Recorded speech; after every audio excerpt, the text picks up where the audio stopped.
محترم ناظرین، premiere news channel میں خوش آمدید۔ آج ہم حضرت خالد بن ولید رضی اللہ تعالیٰ عنہ کی زندگی کے حالات و واقعات کا تبصرہ کریں گے۔ حضرت خالد بن ولید کا نام خالد اور لقب سیف اللہ ہے۔ آپ کے والد کا نام ولید اور والدہ کا نام لبابہ تھا۔ آپ کی والدہ ام المومنین حضرت میمونہ رضی اللہ تعالیٰ عنہا کی رشتہ دار تھیں۔ حضرت خالد بن ولید کا تعلق قبیلہ قریش کی ایک شاخ بنو مخزوم سے تھا۔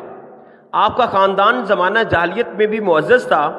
ایک موقع پر رسول اللہ صلی اللہ علیہ وآلہ وسلم نے خالد بن ولید کے بارے میں یہ الفاظ کہے کہ تعجب ہے، خالد جیسا عقل مند انسان ابھی تک اسلام سے ناآشنا ہے۔ چنانچہ حضرت خالد بن ولید، حضرت عثمان بن طلحہ اور عمر بن عاص مدینہ منورہ میں آپ صلی اللہ علیہ وآلہ وسلم کی خدمت میں حاضر ہوئے اور اسلام قبول کیا۔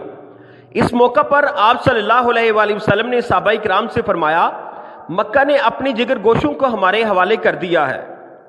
8 ہجری میں مسلمانوں اور رومیوں کے درمیان جنگ موتا لڑی گئی۔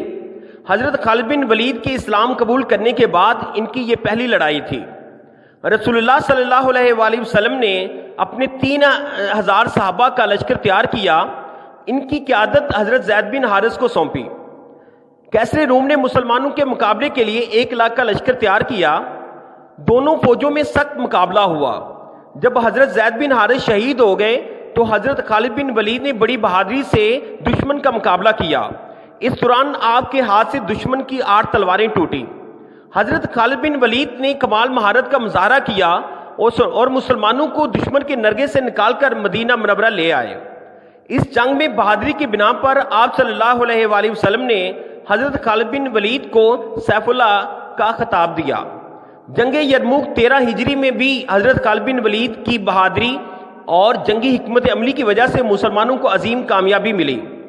جنگ یرموک کے بعد رومیوں کے حوصلے پست ہو گئے۔ اب ان میں جرأت نہ رہی کہ وہ مسلمانوں کا مقابلہ کر سکیں۔ اس فتح نے مسلمانوں کے لیے رومی سلطنت کے دروازے کھول دیے۔ حضرت خالد بن ولید نے اپنی پوری زندگی جنگ کے میدانوں میں گزاری، مگر شہادت نصیب نہ ہوئی۔ بستر مرگ پر حضرت خالد بن ولید نے فرمایا، میں جنگ کے میدان میں شہید ہونا چاہتا تھا، لیکن میری قسمت میں یہی لکھا تھا کہ موت کا استقبال اپنے بستر پر کروں۔ چنانچہ آپ رضی اللہ تعالیٰ عنہ 21 ہجری میں ہمس کے قریب ایک گاؤں میں فوت ہوئے۔ اِنَّ لِلَّهِ وَإِنَّ إِلَيْهِ راجعون۔